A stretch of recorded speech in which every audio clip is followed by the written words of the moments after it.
had a lot of exposure, been exposed in terms of the many business forums that I go, association.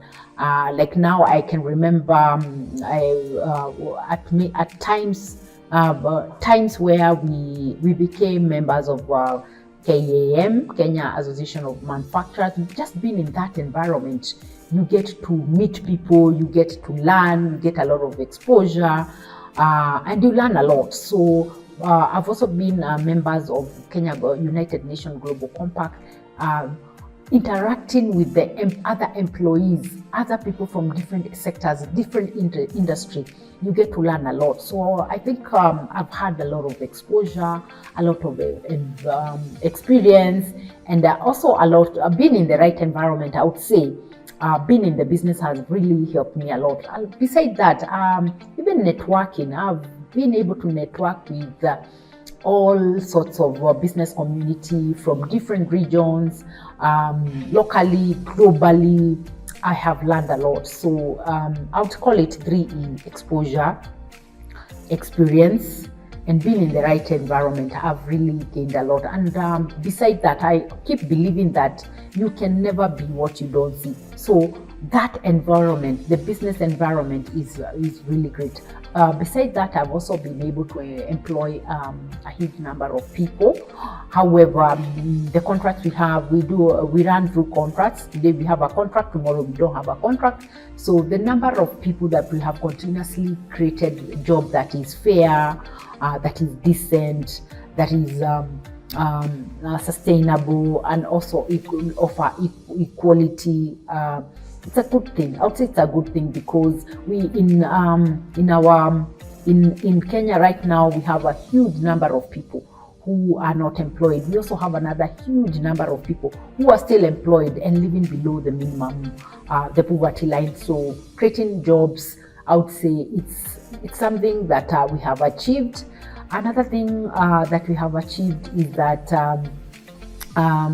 it's about the society, that as we continue to do our business, the exposure, the environment that we have been taught to do business in an ethical way and in a manner that do not infringe on people's rights. So we have started, as we do our business, it's not just putting money first or putting profits first.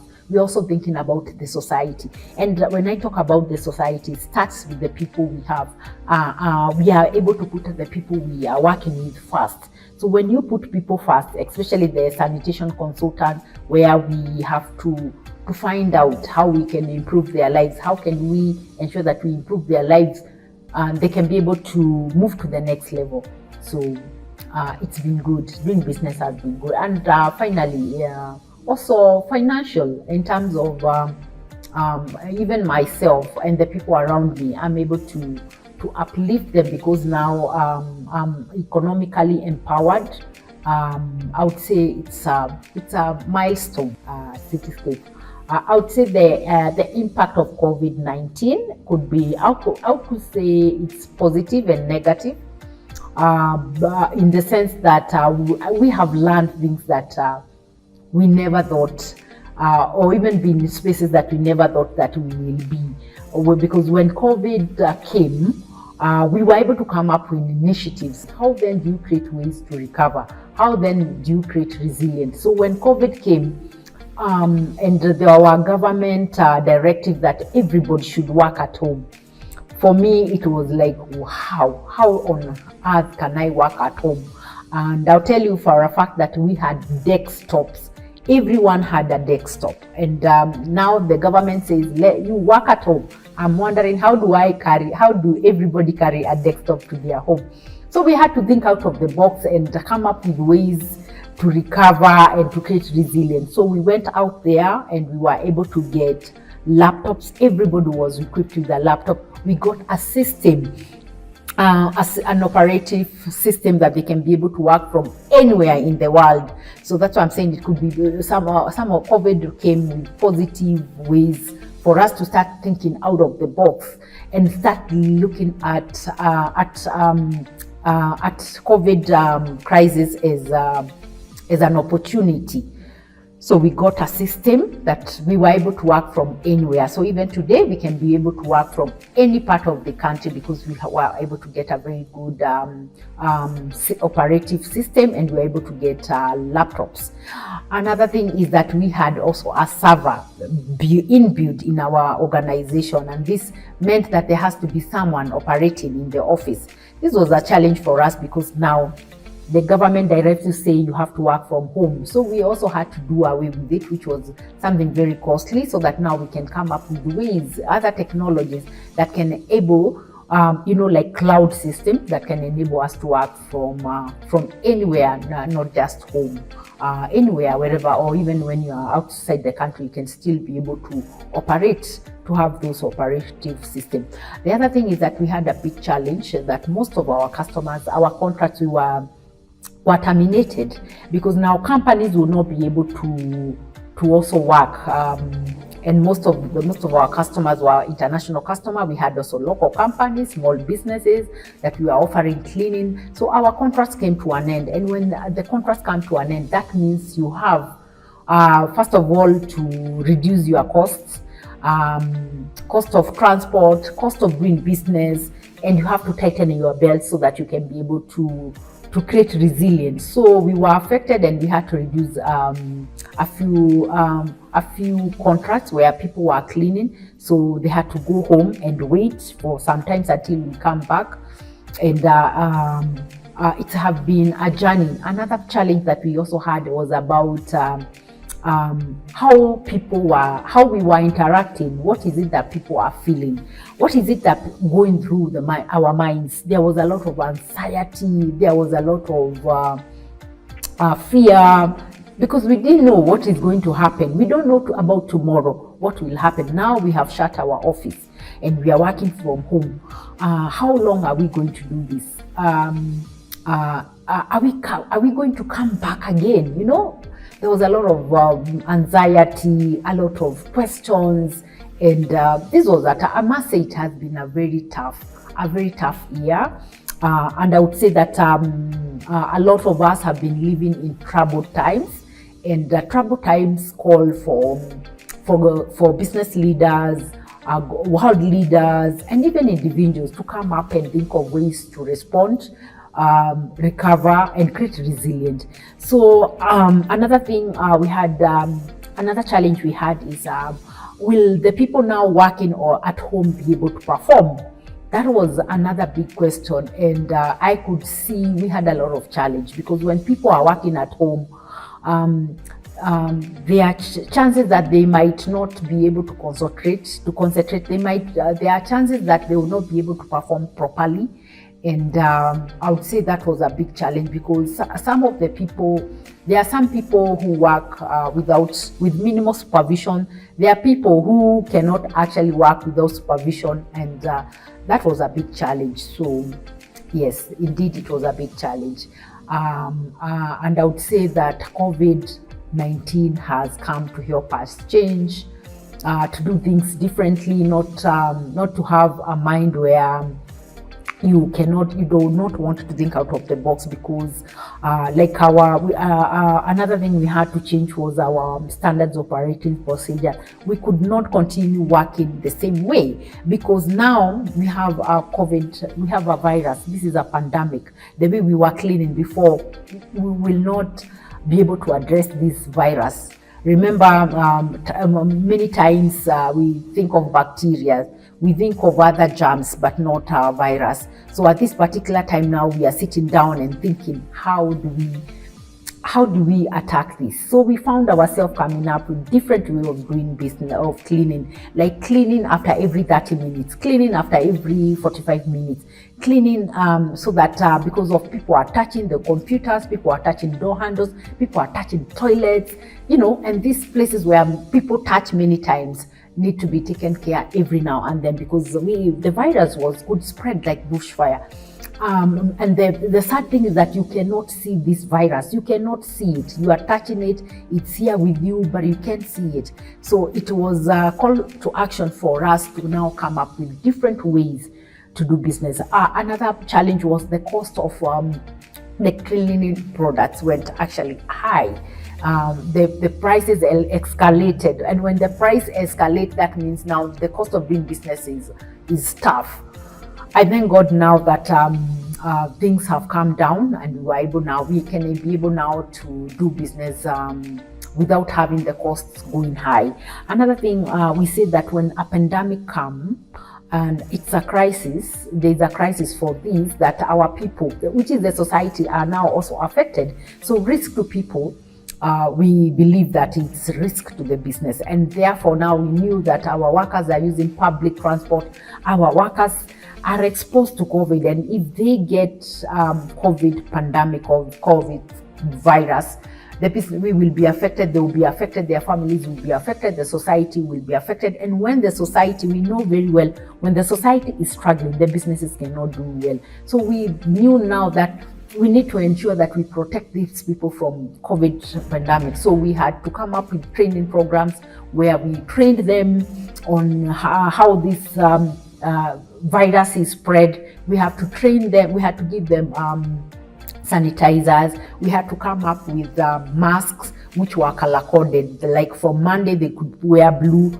Tuesday they could wear black, Wednesday they would wear red. We had to color code the mask so that now they do not repeat.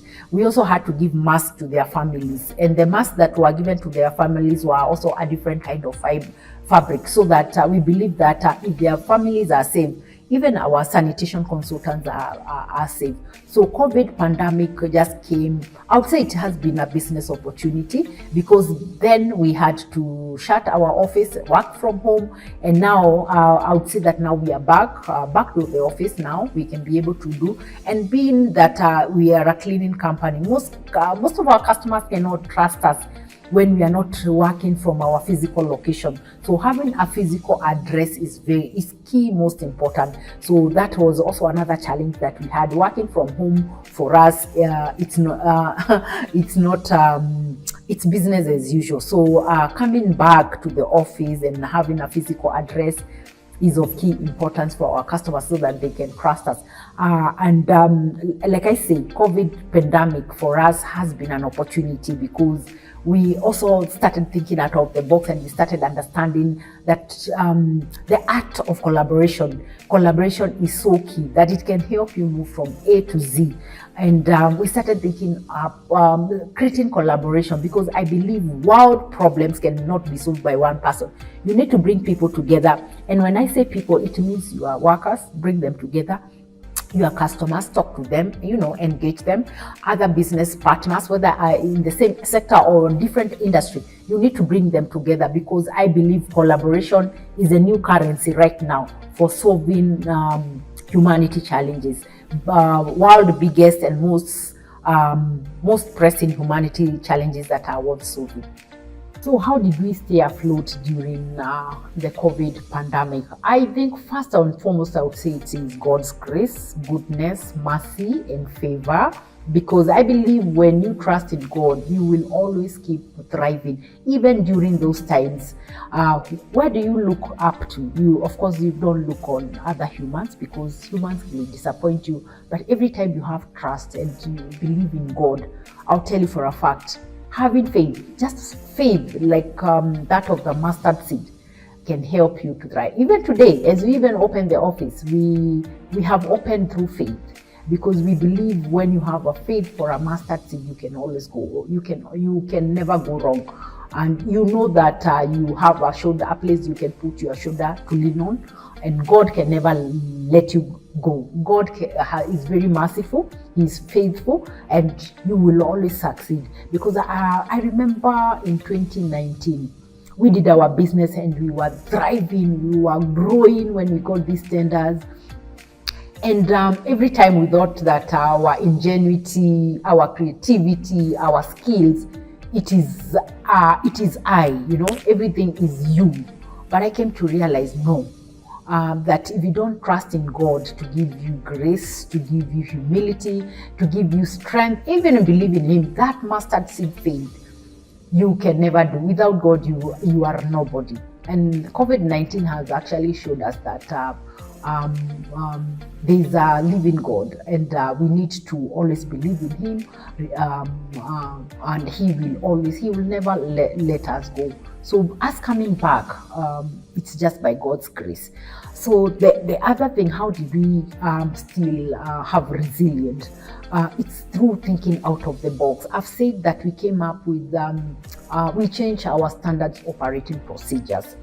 We could not continue doing the same thing over and over, and then we accept different results. You really must change how you are doing things before and start rethinking how you can do business. And first and foremost is that when we do our business, we always rethink the role of business in the society. I think that is another thing that has really made us to keep resilient, is because we don't just do business thinking about ourselves. We also do business thinking about other people, and these other people are the sanitation consultants. We thought during COVID, how do we give them bicycles to ride from work to home? That was a thing that we thought, that when you put people first, your business will stay forever. Because when you help these people will also do anything to make sure that this business that is helping them to thrive, this business that is helping them to change their life, they will have to work hard. So I think changing our business processes, putting people first was huge for our business, because risk to people, it's risk to the business, and risk to people, it's something that every business or leader, world leader, we need to keep thinking about that. So after giving them bicycles to cycle from work to home, they were able to not to get the spread of virus, especially using the public transport, and also economic benefits. If they were using 5,000, they can now save that money and it can be put somewhere else. Another thing that really helped us during COVID was going back to our circle, the places where we have put reserve, our money reserve. So going to the circle and borrowing retail money to keep you afloat, because again, going to the banks, financial institutions proved very difficult because of trust. Now they see there's a pandemic. If we give these people money, we don't know whether they'll come back or they will close their business, and we might never recover. And as I said before, that in a circle, they give you depending on the money that you have put there. So I think going back to the circle has been something that has really helped us to create resilience during this time.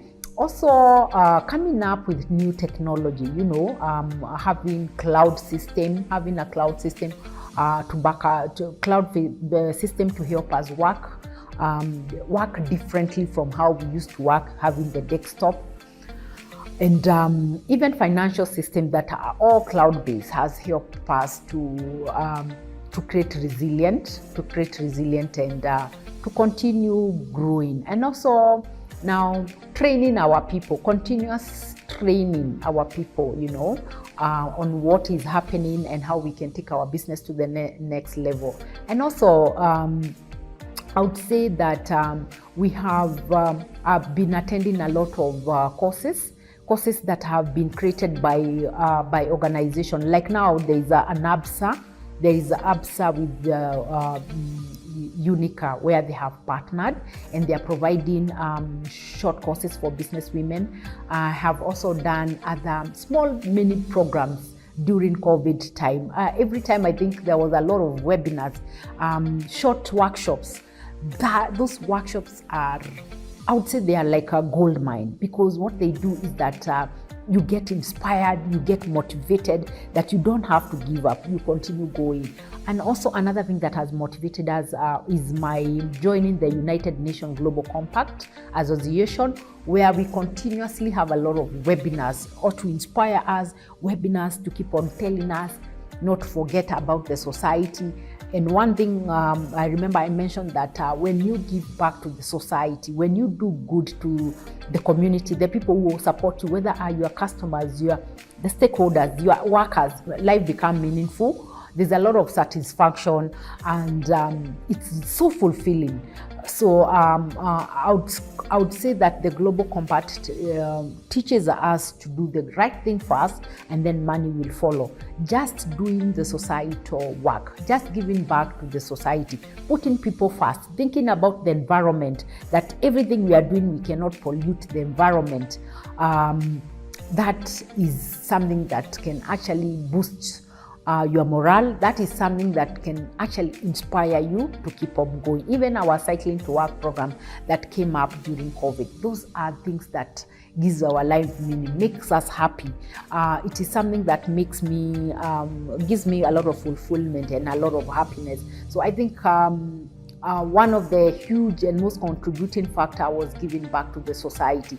That is also something that has actually made us to stay afloat. For me, I've said it many times that the ideal environment to do business in it's an environment where people do business in an ethical manner.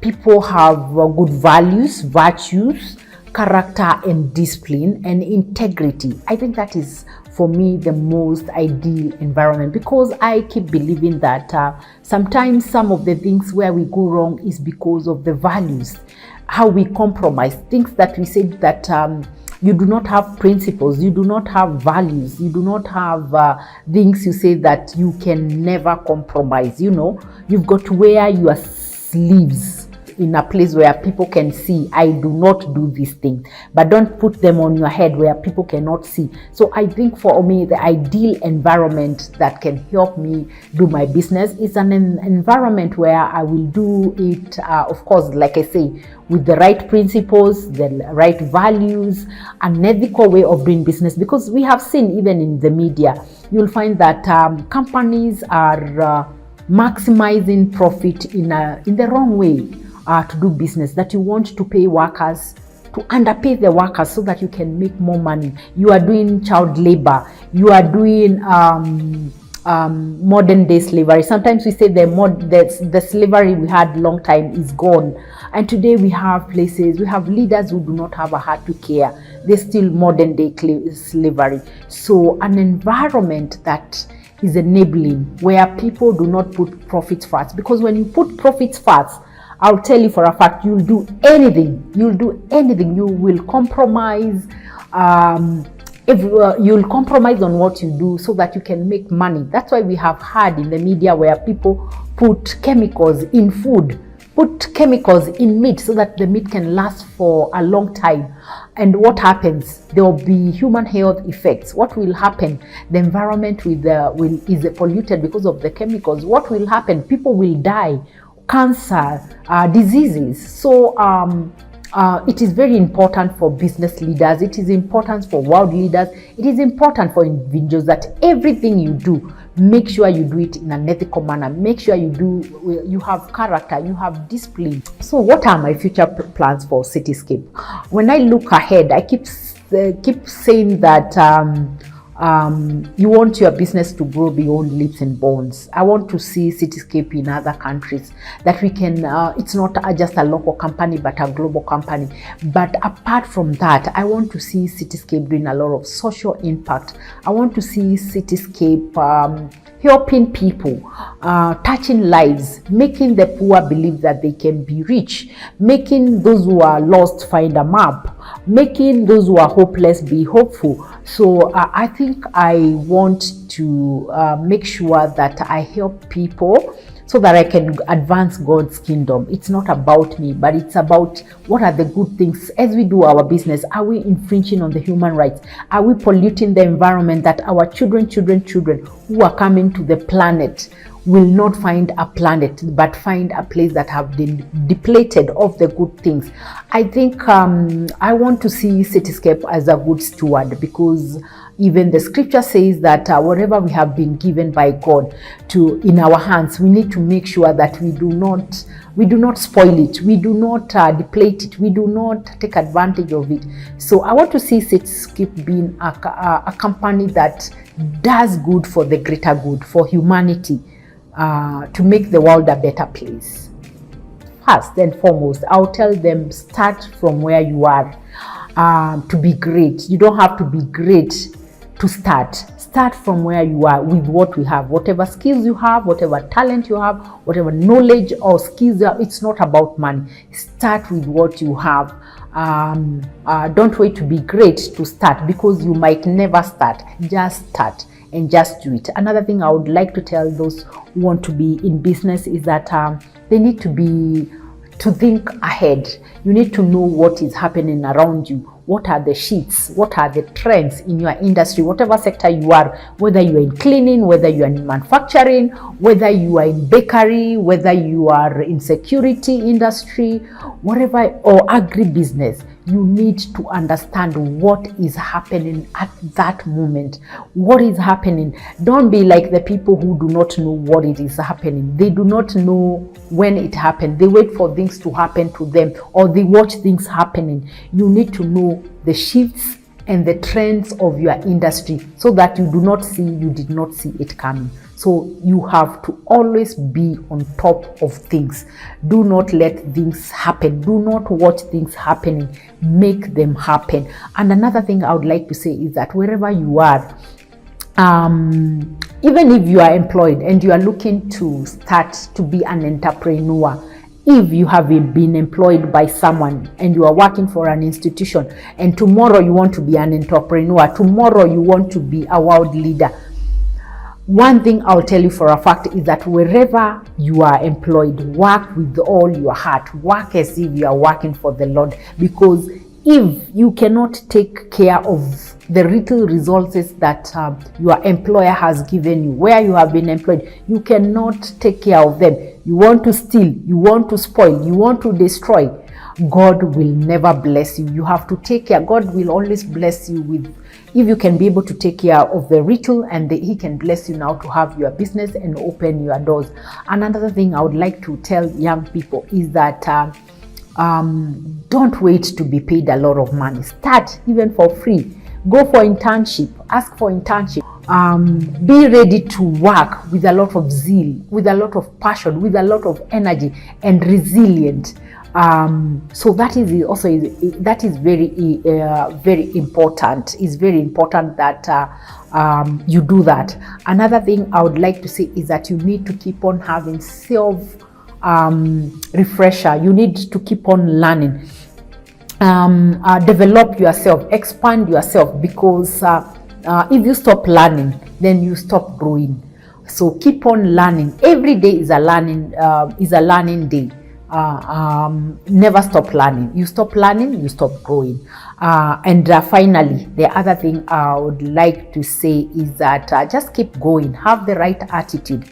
Have the right mental attitude, because I believe that positive attitude goes for 80%, skills goes for 5%, and knowledge go for 10%. So if you have the right attitude, I'll tell you, nothing whatsoever will seem impossible. So have the right attitude, go for it, energy, and you will never go wrong. And don't accept to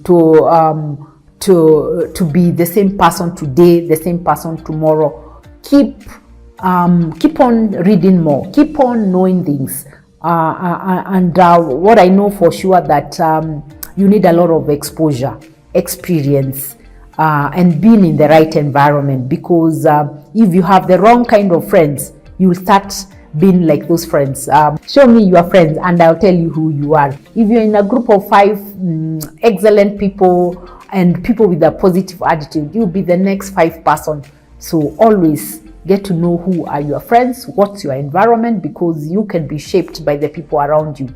Be in the right environment. 3E, exposure, experience, and the right environment will shape you and take you to the next level. So, the name of our business is Cityscape Trend Services Limited. We are located on Thika Road, Astro Plaza, and on Suite 503D. So you can find us there. We have our social media handles, Meritho in Twitter, LinkedIn, Facebook. You can be able to, and our website www.cityscapetrends.co.ke. Thank you so much, PrayerCave, for inviting me here. Thank you, the viewers. And one word that I would like to leave you with is that as you do whatever you do, whether you're in school, whether in college, wherever you are sitting back at home, that your duty is to see something and do something. Don't see challenges wherever you are and then you keep quiet. Shine a spotlight on matters that matter and not to accept the unacceptable. But wherever you see a problem, don't say it's the government duty to correct that problem. Don't say it's somebody else's responsibility to do that, but you take up, step up. Even when people are seated down, be the one to step up. Speak up, even if other people have zipped up, even if it means standing alone. So thank you very much, and I wish you all the best, and keep thriving, never say die.